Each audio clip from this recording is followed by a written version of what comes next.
What's up, everybody? This is Chris Gerard bringing you another edition of the Car Concierge Show, the show that helps the buying, selling, maintaining, and repairing of your vehicles.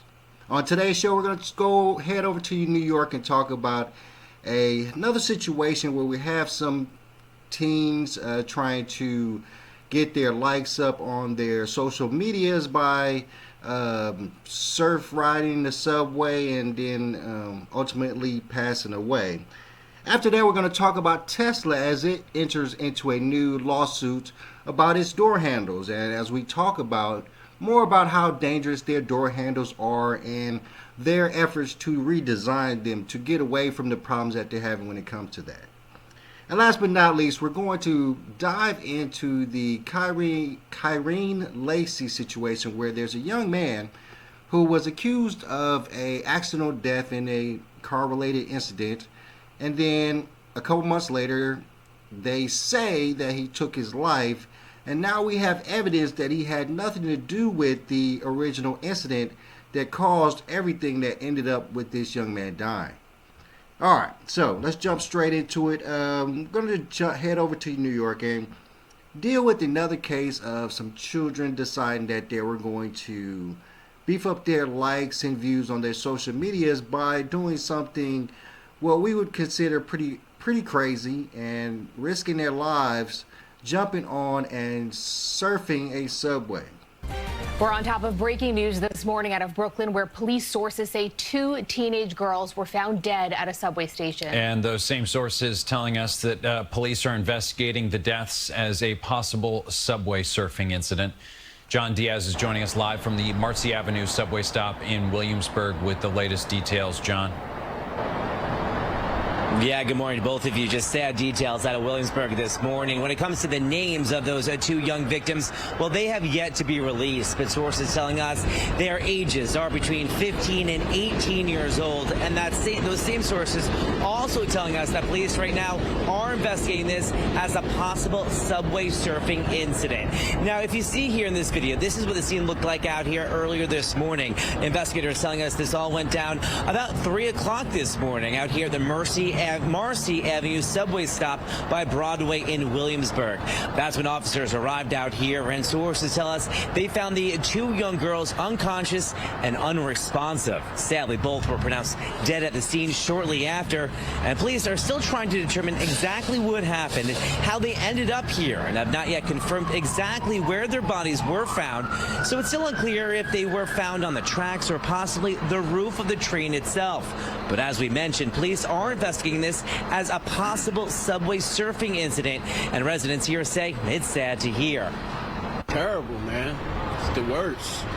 I mean, there got to be some other pastime for kids than do something that dangerous. It's sad, you know, it's depressing. You know, these kids, they try to impress their friends by doing stuff that they do, you know. Now, the investigation did shut down the Marcy Avenue subway stop as police were looking into this case, but that subway stop is now up and running again. For now, though, we are live this morning from Williamsburg. John Diaz, CBS News, New York. Just devastating. We'll check back in with you in a bit. Thank you. That's really sad. And we've talked about this recently about another situation where some kids were getting pulled along behind a vehicle on one of those turned over tables and getting hurt that way. And it's just the world we live in, where, you know, with social media and, you know, the idea of, you know, you can becoming, you know, financially stable or even you know, getting a lot of money by doing a lot of crazy things over social media, and getting your likes up. And it's just a avenue that a lot of children are taking, and some of them are, just like the gentleman said, you know, some are just doing it for their friends or for the attention of the whole situation. And to lose your life doing that is just such a crazy thought, and something that you never want to happen, specifically to children. Just trying to, you know, have fun and try to present themselves in a certain way, and, you know, just try to get themselves out there. So it's definitely a horrible thing. I would personally try to put this more on the parents. I don't know, how or why these children would have the inclination in their minds that what they're doing is okay and not dangerous, and it, just going off the peer pressure of others. I think that, if they had a more steadfast understanding of the dangers of these things from their parents, maybe even from teachers and the like, this might, with this happening so often, I would say that, it might be something that, schools might want to broach with their kids to have them give them a better understanding of how dangerous some of these things are if they really don't understand. But I think it really starts at in the home with the parents understanding that, if they have a child that might do some crazy stuff like that, and making sure that their children understand that, these things are, even though they might get your likes up and they might get you some friends or anything like that, some of these things are extremely dangerous. And, you should always make sure that you understand that you put yourself first. You put your livelihood, your life, before social media likes and the friendship of others. Just make sure that they understand that their life is extremely important and that they have to put their life in front of the praise of others, pretty much. All right, let's keep it going. We're going to jump into Tesla, and of course, we always talk about Tesla, let's face it. Tesla is a steadfast storyline here on the Car Concierge show, and and we're going to just talk about the door handle situation. And it's not for me. It's not only Tesla when it comes to the door handle situation. There's a lot of, specifically these EV vehicles, but a lot of newer model vehicles have these weird door handle designs that could be extremely dangerous. There's a lot that have these enclosed door handle designs where you have to stick your hand down the middle of it to pull the door open, which I think is the stupidest thing in the world. Because, if power was to shut off to that vehicle while it was open, it's going to automatically close. And if your hand is in there, what's going to happen. But let's check out the story about Tesla as it's being sued about its dangerous Cybertruck handles, and a young lady who died in the process of, died in the fire, a Tesla Cybertruck fire. But the family is adamant that it was the door handles that caused all the problems. Let's check it out. No strangers to controversy, and there's a lot of interesting lawsuits going on right now when it comes to their vehicles. Of course, we've already covered the door handles and how Model Ys allegedly are not safe enough to be able to exit in the event of an accident and a fire breaking out. But this time, this one very much involves the Cybertruck. Of course, the Cybertruck is something we have rarely spoken about in glowing terms, and this family will definitely not do that either, because they claim that their daughter was trapped in a fiery crash in Piedmont, California. Let's have a look at this, guys, because, yeah, like I said, someone literally passing away in this vehicle, but are Tesla to blame? Are they liable for what could have been an unnecessary death? Let's have a look at Let's have a look at this story here, guys, on the channel as always. The parents of a Piedmont woman who died in a fiery crash last year are suing Tesla and claiming that design flaws prevented their daughter from escaping the burning Cybertruck. Krista Sukuhara, who was 19 years of age and died in an early morning crash in November last year when the Cybertruck in which she was travelling struck a retaining wall and tree and burst into flames. The vehicle's driver, who was also 19 years of age, Soren Dixon, also died, as did Jack Nelson, who was 20 years of age. He passed away as well. 3 deaths in this one. A 4th occupant, though, was successfully rescued. Sukuhara's parents... And I think we have already covered this story, and it's much... Yes, we covered this story before, and this is much like not only that story, but, the story about Gilbert Arenas' son, whereas, the vehicle was in some kind of accident, hitting a retaining wall or a tree, and burst into flames. So we already have to come to some understanding that we have to figure out why these Cybertrucks are so prone to catching fire when they get into these accidents. Carl and Noel Sukahara sued Dixon's estate and the estate of the owner of the vehicle earlier this year as they attempted to get more information about their daughter's death. On Thursday this week, the couple also are suing Tesla now. In a 36-page complaint, the couple accused the company of negligence and failing to address significant safety issues with doors on its vehicles, making it impossible for their daughter to escape the blaze. The car's company doors are powered by a 12-volt battery. If a vehicle loses power during the crash, it can cause the electronic door mechanism to fail, according to the lawsuit, and the interior release is hidden and difficult to find. Again, this is subjective. Some people say that it's not appropriate, some people say that it is in this case. And the lawsuit alleges that this death was totally preventable due to the door handles not being fit for use. Roger Dreyer, who is the attorney for the Sukahara family, said the following in an official statement to the media, quote, "It's just a horror story.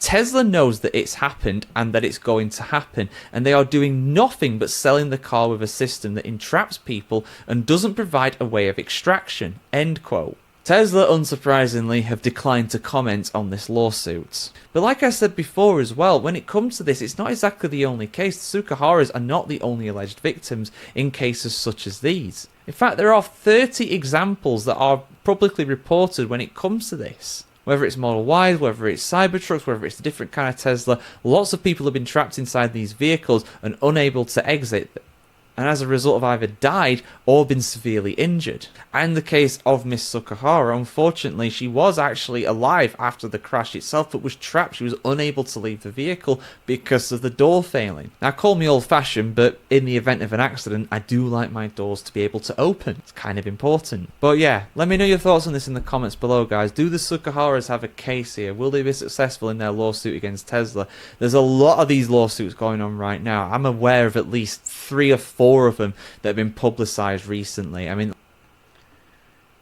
yeah, I'm aware about 2 or 3, so I'm gonna have to do my research and find out about a couple more. But for me, it's you know, of course, it's big with Tesla, with the Cybertruck, with the Model Y. But it's more than just that. It's more vehicles than just the Teslas. There's several EV vehicles that I've monitored or watched that have specific door handles that are going to be hard or cause problems in the future, and specifically those door handles that have, you know, shaped to the point where there's no intro and outro for the door, that you have to slide your hand into the mechanism to pop the door out. That is one of the biggest things about the EV vehicles. But of course, the main thing, and what we're speaking on more about the Tesla Cybertruck and the Y models and other EV vehicles just like this, is that these door handles are electrically powered. And I say this all the time when it comes to door handles and roll-up windows. I would prefer my vehicles had the old-fashioned non-electric parts when it comes to those, because they break a lot. They're a problem a lot because of how much they're used. You have to use your door handles every time you get in and out of your vehicle. You roll up your windows fairly a lot to get air and whatnot in your vehicle.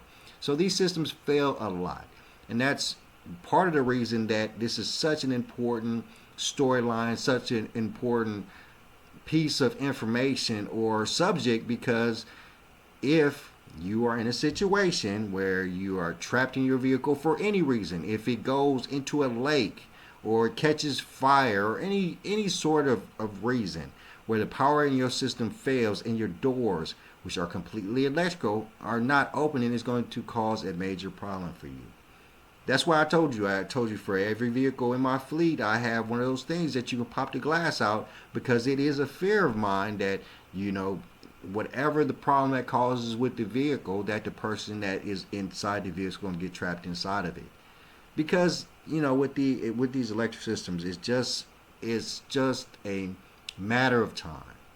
I've seen several situations, talked to several people who own EV vehicles, not even all EV vehicles. There's some hybrid vehicles. There's some gas-powered vehicles that are in the same boat, where the systems of the door handles or how the door handles work are powered by electrical systems. And if that system goes dead, your battery goes dead, the doors are not going to open.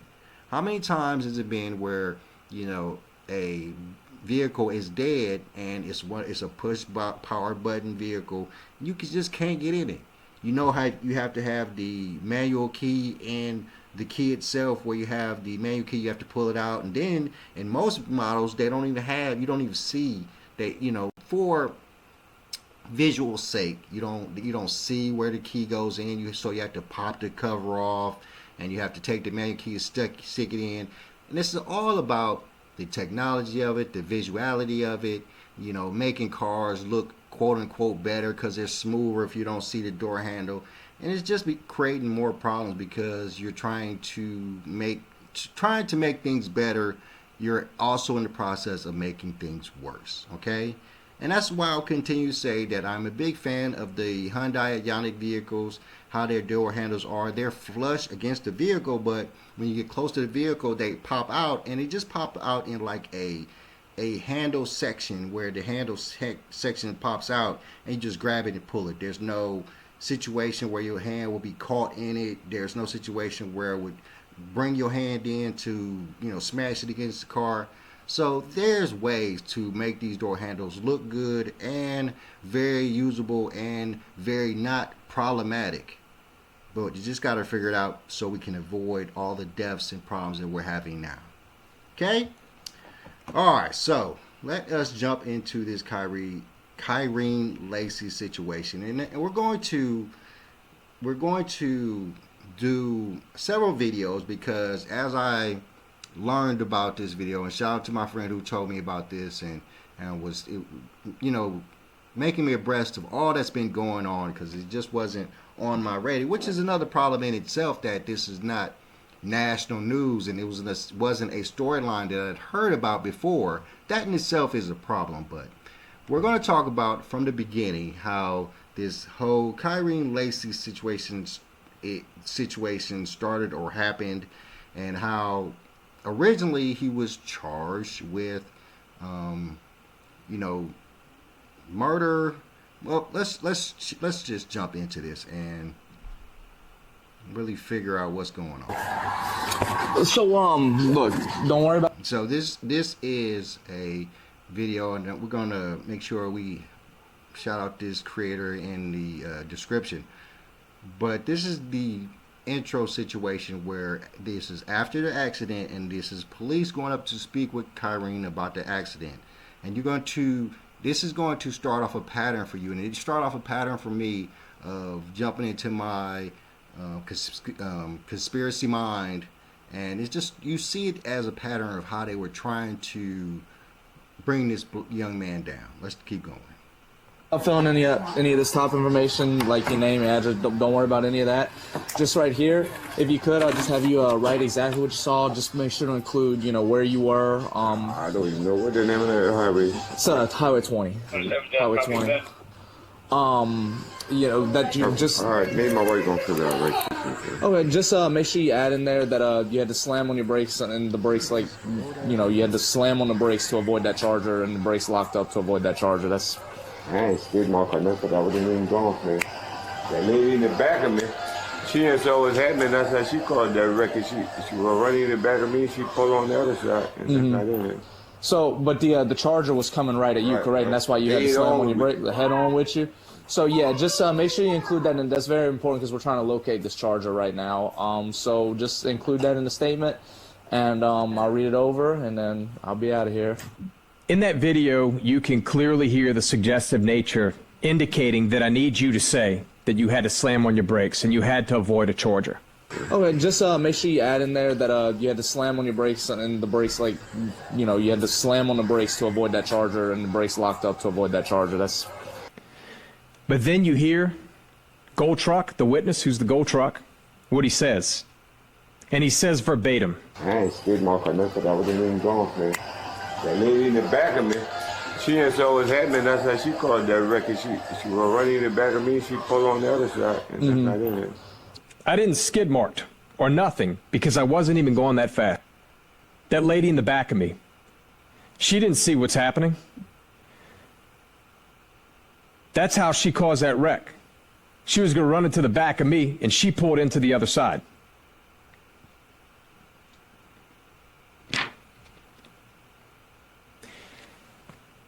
But there's a bigger problem. I then obtained the actual written statement.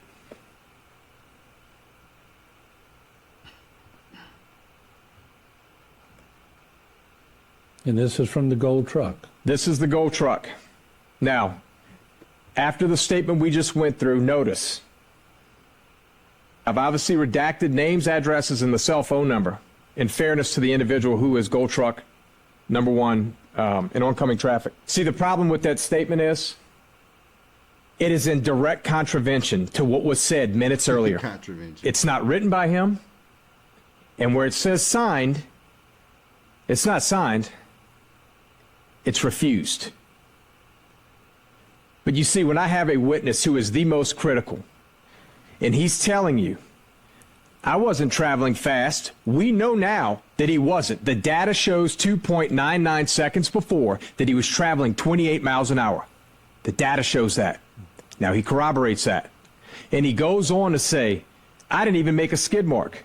That woman behind me, she caused that accident. And you give me this statement that is refused? I got a problem. I got a problem with that. A big one. What he's saying is she had to avoid hitting him. Because honestly, this is when he passed away. We're going to do this real quickly and we'll keep going. We've learned a former LSU wide receiver who was facing criminal charges in Louisiana died during a police pursuit right here in Houston. Now here's what the Harris County Sheriff's Office is telling us tonight. It started after 11 Saturday night. Deputies with the Precinct 4 Constable's Office were called to a weapons disturbance.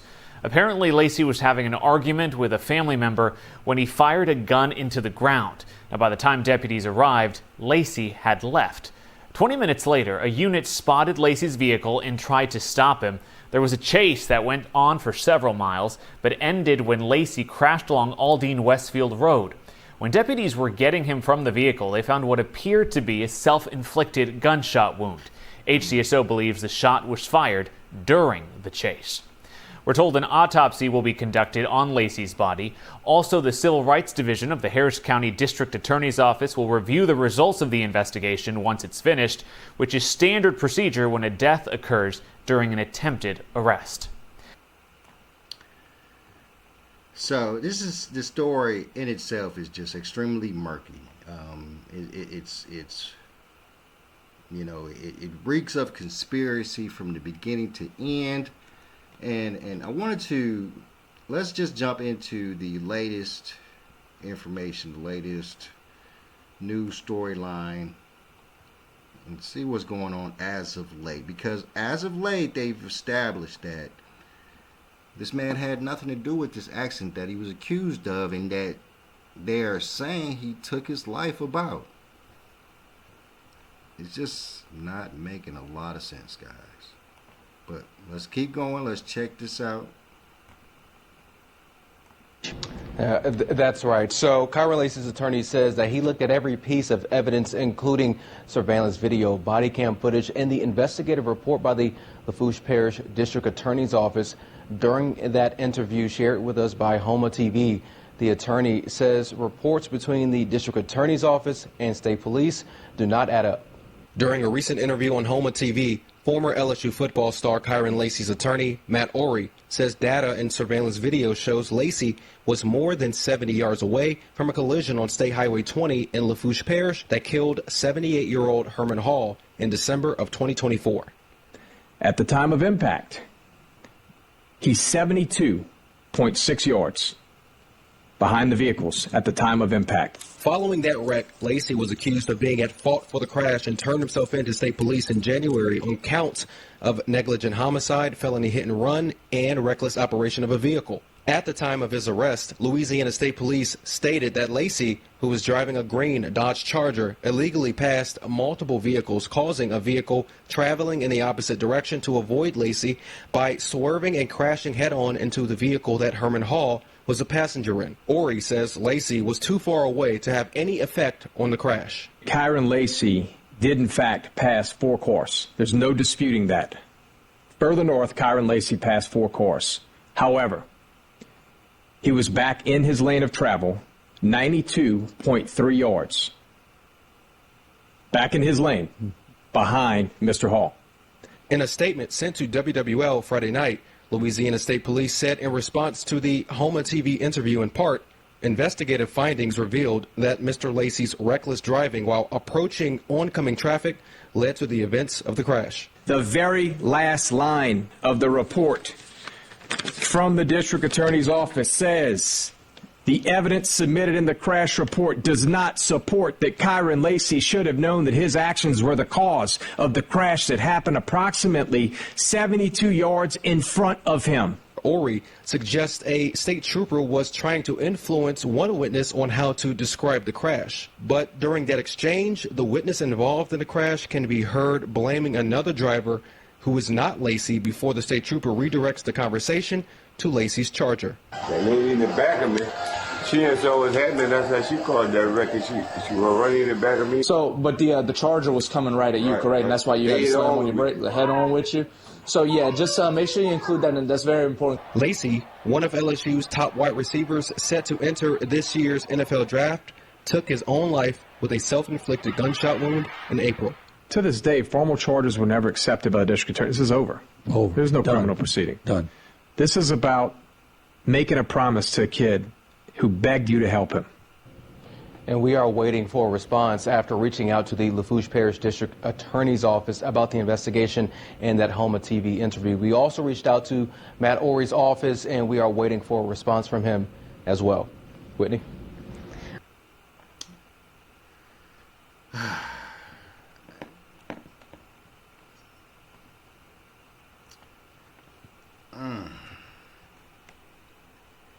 You know, we always talk about how, you know, there's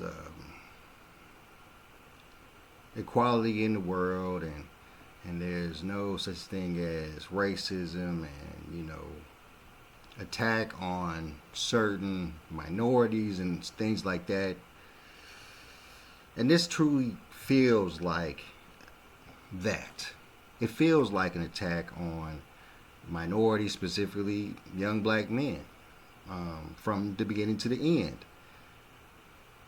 From the whole situation where the police officer was trying his best to make sure that this other driver implicated this young man in this accident to allow them the ability to charge him, and in the same process to make sure that the lady who was really at fault did not get charged is horrible at best.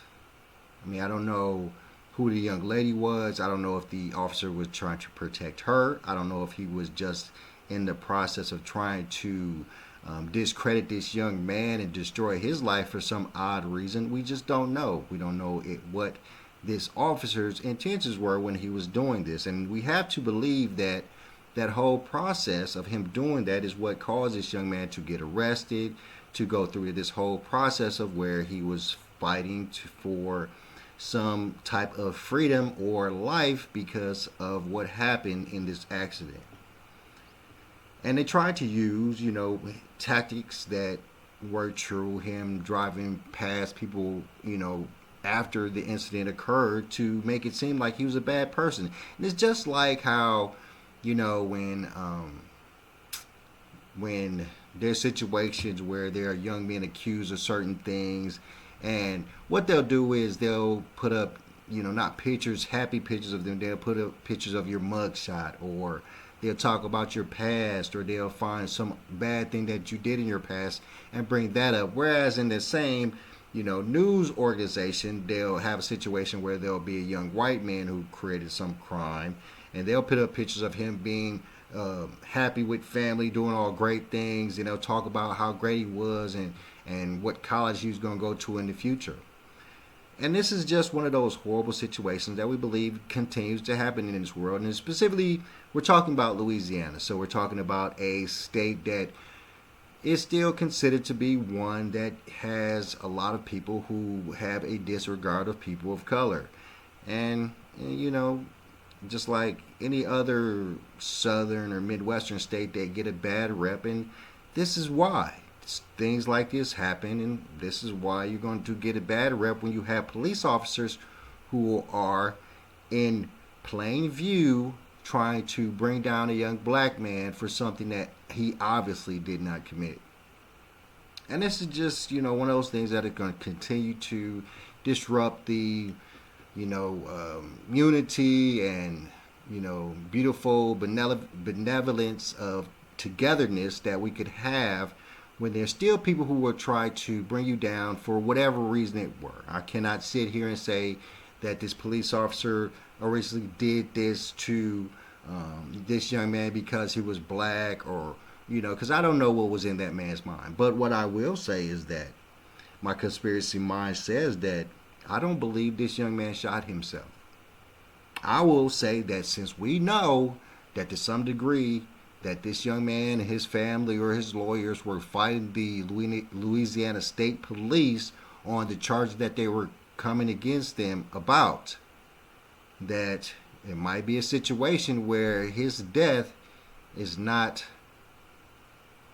self-inflicted. That's what my conspiracy mind is telling me. I'm sorry. You cannot sit here and tell me that a young man who had everything to live for, prominent LSU football player, wide receiver, such a bright future, didn't even make a mistake. You could pass people in your car, and what you gonna get? You're gonna get a ticket. That's not a major mistake. He didn't make a major mistake. A major mistake was thrown upon him and disrupted his life to the point where he was going through this whole process of having to defend himself.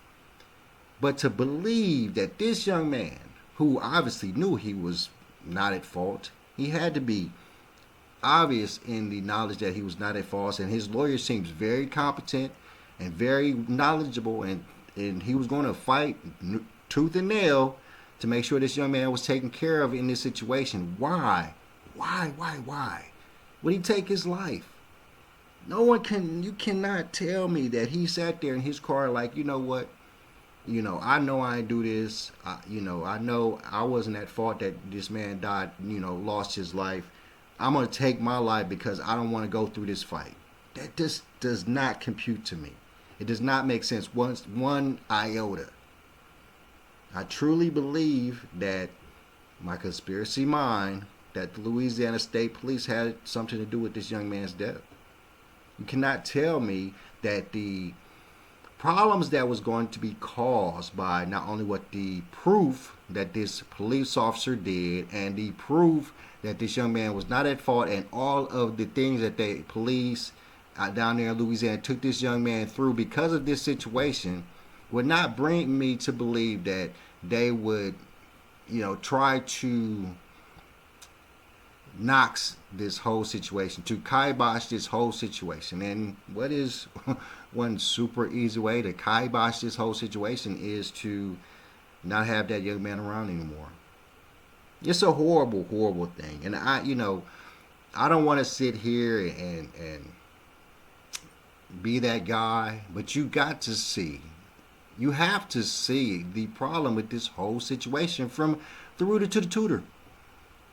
You have to see the problem with where you start with police accusing and trying to set up this young man to be accused and convicted of this crime, and then when all of this evidence comes out that proves that this young man has nothing to do with this crime, and he knows it, and he knows that he's about to walk away from this and go head back over to LSU and then head over to the NFL, and riches and millions are in his future, he's going to take his life. I don't believe it. And I don't think you believe it either. All right, guys, I'm going to let y'all get up out of here. I am Chris Surratt. Please hit the like, share, subscribe button. Hit me in the DMs if you have any questions, concerns. If you have a conspiracy mind like mine and you want to get in on the fun. And I'm out. Peace.